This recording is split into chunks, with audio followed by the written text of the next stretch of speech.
કૂવો ખાલી હોય તો હવેડો ખાલી જ રહે. એમ માની અંદર સંસ્કાર ન હોય તો દીકરામાં સંસ્કાર ન આવે.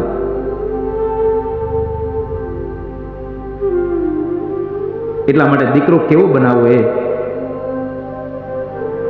માના હાથની વાત છે. દીકરો ધ્રુવ બનાવવો કે ધુંધુકારી બનાવવો એ માં નક્કી કરે છે. ધ્રુવજી મહારાજના દર્શન કરવા માટે ભગવાન પોતે આવ્યા છે.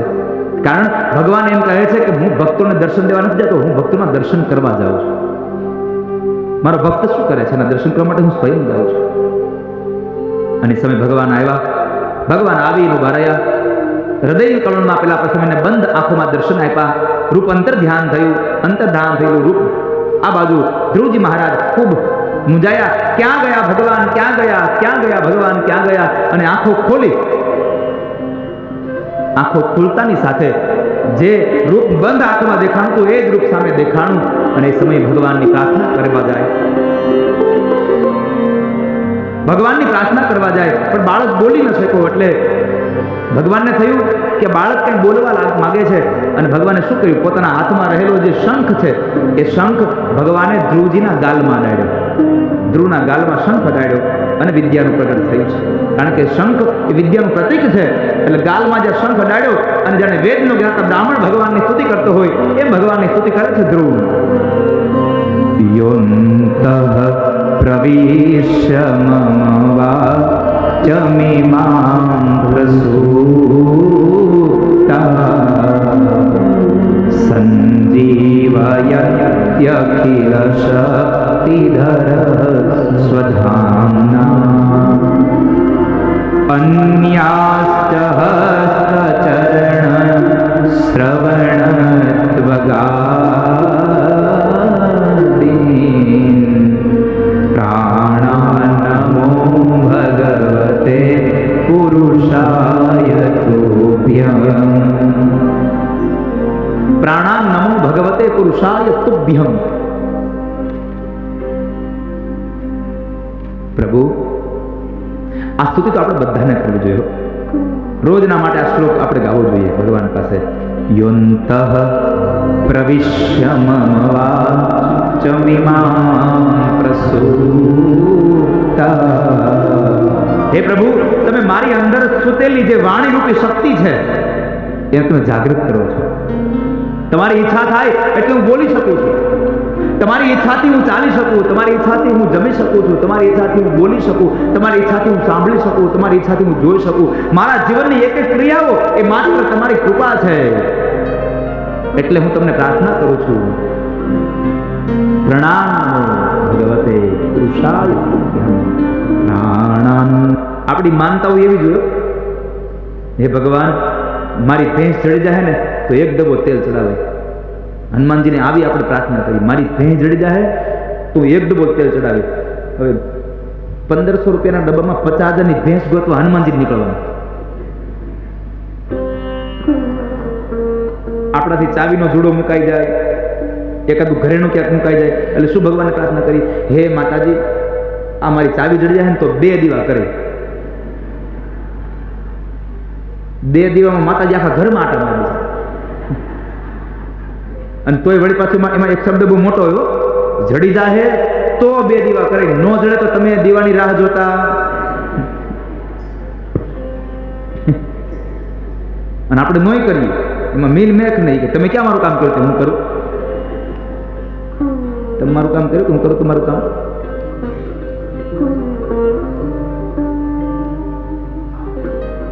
એટલે હું તમને 2 પંક્તિ ગવડાવું. ગા 2-5 ફૂલ લઈ મંદિરે આવે, મને મનાવવા માનતા માને. 2-5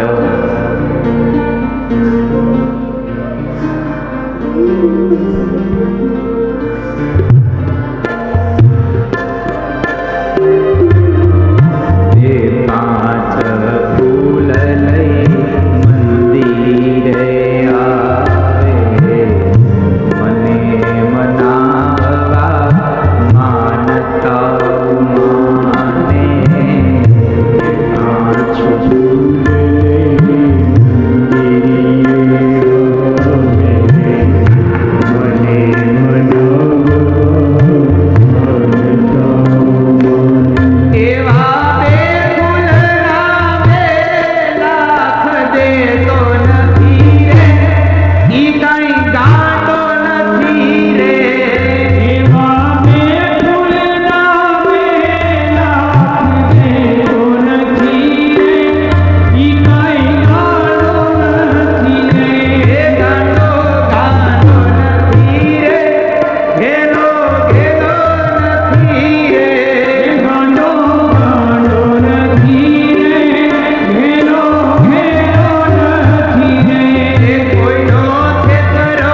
ફૂલમાં 2 લાખ આવે.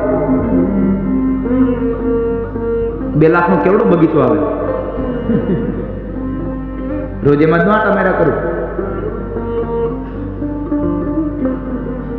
પણ આ ગીતની પાછળ મારો મર્મ કહેવાનો એવો છે કે તમે બધું માગશો, ભગવાન બધું આપી નહીં દે. ચપટી ચોખા લઈને મંદિર આવે. ઓલી મુઠડી લઈને જવાનો એક રિવાજ હતો. મને મારી કથા યાદ છે. પેલી કથાઓ જયારે મારી થઈ ને ત્યારે તો આવી બધી વ્યવસ્થા નહોતી. એમ મારી પેલી કથાને તમને આમ વાત કરું ને તો તમને હસવું આવશે. હું 16 વર્ષનો, આજથી 17 વર્ષ પહેલાની કથા. આજથી 17 વર્ષ પહેલા મારા ગામમાં જયારે હું વ્યાસપીઠે બેઠો, આવી વ્યાસપીઠ નહોતી, આવા માઇક નહોતા, આવડા માઇક હતા, આવા સ્પીકર નહોતા, ઓલા ભૂંગળા 3 ગામ સુધી સંભળાય. હા, એમાં પછી ઈકો બીકો કઈ માગવાનું નહીં. જેવું આવ્યું એ રેડી. તે વાયલી નતા નહીં, તો 3 જણા હોય, પેટી વાળો, તબલા વાળો, મંજીરા વાળો. તે આવું આધુનિક ઢોલ નતો. આ પેલી કથા હો મારી. વ્યાસપીઠમાં હું ખબર, ગામમાં પૈસા વાળા માણસ હોય ને, કોઈ 1-2 ઘર હારા હોય ને, એની ઘરે લાકડાની પાઇપ હોય. ઓસરીમાં લાકડાની પાઇપ મૂકે બેહવા, ઈ લઈ આવે અને એની હેઠે રાજુલાના બેલા મૂકે. ભાઈ ચારે પાયે 1-1 બેલા મૂક્યા હોય અને ચારે પાયે ઓલી કેળના સ્તંભ બાંધ્યા હોય, આમ પાન બાંધ્યા હોય. આમ 2 આમ ભાગ્યા, 2 અહીંથી આમ ભેગા કર્યા હોય અને આ જે જગ્યા હોય ને એમાં ઓલી સાડીઓ બાંધી હોય આમ, અને મખમલનો ગાલીચો નાખ્યો બાપા માટે.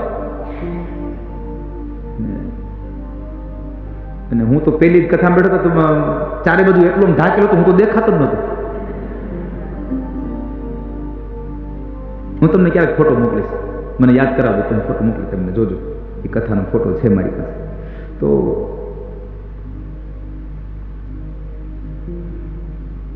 એ કથાઓમાં આપણે પછી આમ આગળ એક બીજી એક ટીપોઈ રાખી હોય, કંઈક પાટિયું રાખ્યું હોય, એની માથે ભગવાનની મૂર્તિ હોય અને એક બાજુ એક મોટું તપેલું રાખ્યું હોય, બીજી બાજુ બીજું તપેલું હોય અને એક થાળી હોય.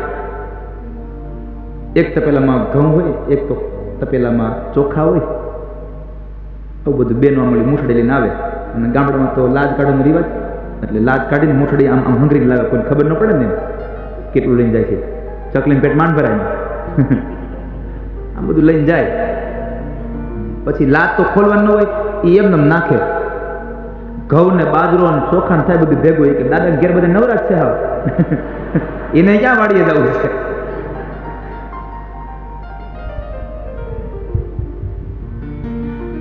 મૂઠડી લઈને જવાનો રિવાજ હતો. પણ આની પાછળ મારો કહેવાનો ભાવાર્થ છે, ધીમે ધીમે બધું બંધ થઈ ગયું. જુઓ, ચપટી ચોખા લઈને મંદિર આવે, આઘાયું ઉભા રહીને ફદિયા ફગાવે. એવા આઠાના જવા દે, ભગવાનને ખબર પડે આવ્યો મારો ભગત. મેં એક જગ્યાએ એવું કીધું કૌશિકભાઈ કે આરતી ખાલી હાથે ન લેવી, આરતી ખખડાવી. અમુક અમુક પેલો પાણો લઈને નીચેથી ખખડાવી. અરે તારી ભાઈ, હા તો ચંદુભાઈ અમુક અમુક આવું કરે, આમ હેઠ ખખડાવે, ટક ટક ટક તારી.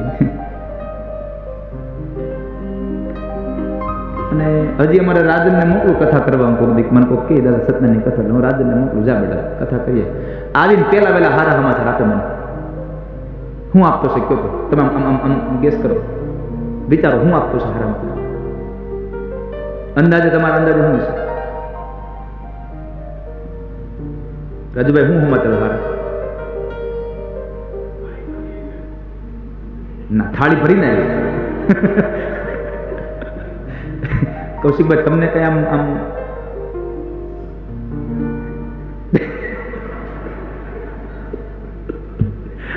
આવા જવાબ ન હોય. કઈક આમ માન્ય લાગે ને એવો જવાબ હોવો જોઈએ. આવીને પેલા હારા માથા તો ભાઈ બોલ, આજની આરતીમાં 27 આઠાના આવ્યા છે. હવે આઠાના તો બજારમાં હાલતા નથી, અને આમે નિયમ છે ક્યાંય ન હાલે એ દ્યો એ નહીં. કાંઈ વાંધો નહીં, તમારે ન હાલે ને એમને દઈ દેજો, વાંધો નથી. પણ તમારી પાસે હાલ એવું તો તમે રાખજો ને, એનો ઉપયોગ તો કરજો પાછા. બને મારો આની પાછળ યાદ રાખજો. હું તમને આ હાસ્ય એટલા માટે કહું છું, તમે થોડીક એની કોઈની વૃત્તિ ગંભીર પ્રકારે પોતાની અંદર ઉતારવાની હોય, કોઈની વૃત્તિ સહજતાથી હોય, કોઈની વૃત્તિ હાસ્ય તરીકે ઉતારવાની હોય. એટલામાં કેટલા પ્રકારના શ્રોતા બેઠા, મારે બધાને ધ્યાનમાં રાખવાના. કેટલા પ્રકારના શ્રોતા છે એમાં. કોકને હાંજે ખીચડી કઢી ભાવતા હોય, કોકને હાંજે ખીચડી દો તો મોઢું બગડતું હોય. હું રોજ ખીચડી કરતા છે, બધાને ધ્યાનમાં રાખવા પડે મારે. એ પંક્તિ તમને વળી પાછી ગોળાવું જો. ચપટી ચોખા લઈને મંદિરે આવે, આઘાયું ઉભા રહીને ફદિયા ફગાવે. ફદિયા ફગાવે પછી ઓલો અંદરથી જવાબ દે, શું કહે? એવા પિત્તળિયા હું કાંઈ લેતો નથી રે, હું કાંઈ ગાંડો નથી રે. એવા પિત્તળિયા હું કાંઈ. એ પિત્તળિયામાં પાછું આપણું કેવું હોય ખબર છે? આમ આરતીમાં મૂકે 8 રૂપિયો, 5 રૂપિયા, 10 રૂપિયા. હે ભગવાન, મારા છોકરાને પાસ કરી દેજો. 8 પાસ કરી દેવાનું.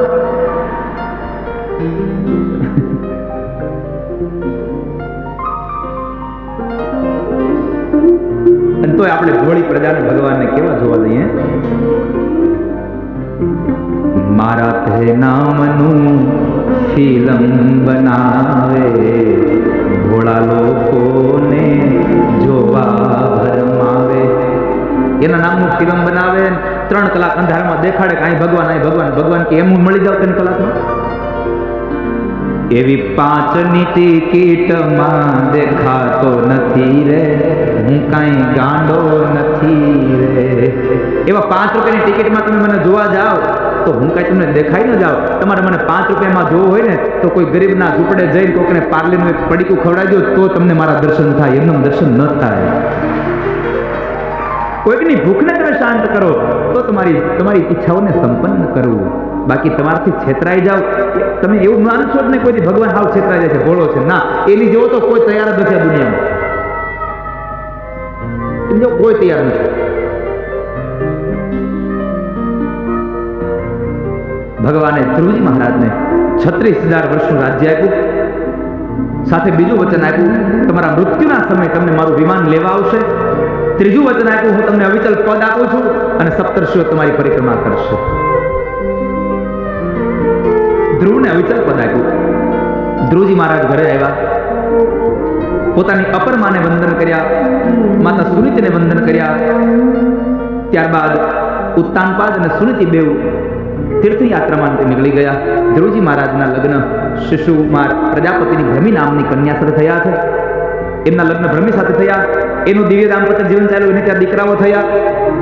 આમ કરતા કરતા પોતાના અંતિમ સમય બાજુ પ્રવેશ થયો અને પોતાના ઉત્તરાધિકારી દીકરાઓને રાજગાદી સોંપી દઈ અને પોતે નિવૃત્તિના કાળમાં ઋષિકેશમાં સ્વર્ગાશ્રમ નામનો જે આશ્રમ છે, હરિદ્વાર ઋષિકેશ, ત્યાં ઋષિકેશમાં સ્વર્ગાશ્રમમાં આવી અને ધ્રુવજી મહારાજે ભગવાનનું યજન કર્યું અને અંતે મૃત્યુને પગથિયું બનાવી ભગવાનના વિમાનમાં બેસી અંતે સ્વર્ગની અંદર ગયા. આકાશમાં અવિચલ પદ મળ્યું. અવિચલ પદ એને મળે જે સાચી દિશા બતાવે ને, એને અવિચલ પદ મળે. દરિયામાં કોઈ પણ માછીમાર જ્યારે ભૂલો પડી જાય અને ચારે બધું દિશાઓ એને મળે નહીં, ત્યારે રાત્રિના સમયે જ્યારે આકાશમાં નજર કરે અને ધ્રુવનો તારો દેખાય એટલે ખબર પડે કે ઉત્તર દિશા કઈ બાજુ આવી છે. જે સાચી દિશા બતાવે ને એને અવિચલ પદ મળે, એને સપ્તર્ષિઓ પરિક્રમા કરે. માર્ગ બતાવનારાની પૂજા થાય છે દુનિયામાં. આનો મહાત્મ્ય બતાવ્યું, ધર્મ પ્રકરણની વાત, અર્થ પ્રકરણની વાત બતાવી. ત્યારબાદ આગળ જતા ભગવાન પૃથુ બનીને આવ્યા. વેન નામનો એક રાક્ષસ અસુર હતો, રાજા હતો, અને એટલો આમ ઘમંડી હતો કે પોતાની પ્રજાને એટલું જ કહે કે તમારે કોઈને બ્રહ્માર્પણ નથી કરવાનું. તમારે કાંઈ પણ યજ્ઞ કરવું હોય, કોઈ અર્પણ કરવું હોય તો બ્રહ્માર્પણ નહીં, વેનાર્પણ બોલવું. તમારે બધું મને અર્પણ કરવાનું, હું તમારો ભગવાન છું. અને અંતે ઋષિ મુનિઓએ એને માર્યો. ઋષિએ એને માર્યો. એની માં સુનિથાએ, વેદની માતા સુનિથાએ એના શબને તેલની કોઠીમાં રાખ્યું અને તેલની કોઠીમાં રાખેલા એ શબને સમય વ્યતીત થયો અને જ્યારે દુષ્કાળ પડ્યો, રાજા હતો નહીં. રાજા ન હોય તો હવે પ્રજાનું સુખ કોણ વિચારે? ભગવાન રાજા બનીને શું કામ આવ્યા? રાજાનું કર્તવ્ય શું છે? પ્રજાના સુખમાં સુખી અને પ્રજાના દુઃખમાં દુઃખી. એ જ રાજાનો ધર્મ છે. રાજાનો ધર્મ બતાવવા માટે થઈ અને ભગવાન પૃથુ બનીને આવ્યા. એ કથા બતાવી અને પુરંજન આખ્યાન, ભગવાનથી જુદો પડેલો જીવાત્મા પુરંજન છે. એ પુરંજન આખ્યાનની કથા બતાવી અને અંતે ચતુર્થ સ્કંદને વિરામ આપ્યો. પંચમ સ્કંદમાં પ્રવેશ. પંચમ સ્કંદ એટલે સ્થિતિ લીલા, સ્થાન લીલા. મનુ મહારાજના બીજા દીકરાનું નામ છે પ્રિયવ્રત અને પ્રિયવ્રત મહારાજને બ્રહ્માજીના કહેવાથી સંસારનો સ્વીકાર કર્યો. પ્રિયવ્રતે પહેલા તો ના પાડી દીધી કે હું લગ્ન નહીં કરું, આ સંસાર બંધન છે. પણ બ્રહ્માજી એને સમજાવ્યા અને બ્રહ્માના સમજાવવાથી પ્રિયવ્રત મહારાજે સંસાર માંડ્યો. એને ત્યાં 10 દીકરાઓ થયા. એમાં 3 દીકરાઓ હતા એ વિરક્ત રહ્યા, એને રાજ્ય ન ભોગવું. 7 દીકરાઓ હતા એને રાજ્ય ભોગવું. એમાં જમ્મુદ્વીપના રાજા આજ્ઞિદ્ધ થયા. આજ્ઞિદ્ધ ત્યાં પૂર્વચિતી નામની અપ્સરાથી નાભી નામનો દીકરો થયો. નાભીને મેરુની પુત્રી મેરુદેવી સાથે લગ્ન કરાયા અને એમને ત્યાં એને ભગવાનનું યજન કર્યું અને એમને ત્યાં સ્વયં ભગવાન ઋષભદેવજી મહારાજનું પ્રાગટ્ય થાય છે. બોલીએ ઋષભદેવજી મહારાજ કી જય.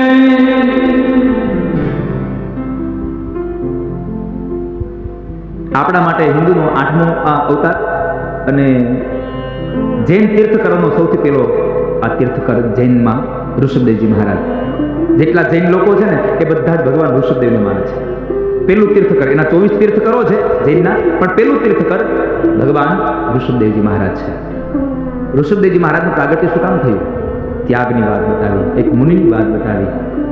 સમયાંતરે ત્યાગ કરવો, જીવનમાં નિવૃત્તિના કાળમાં શું કરવું.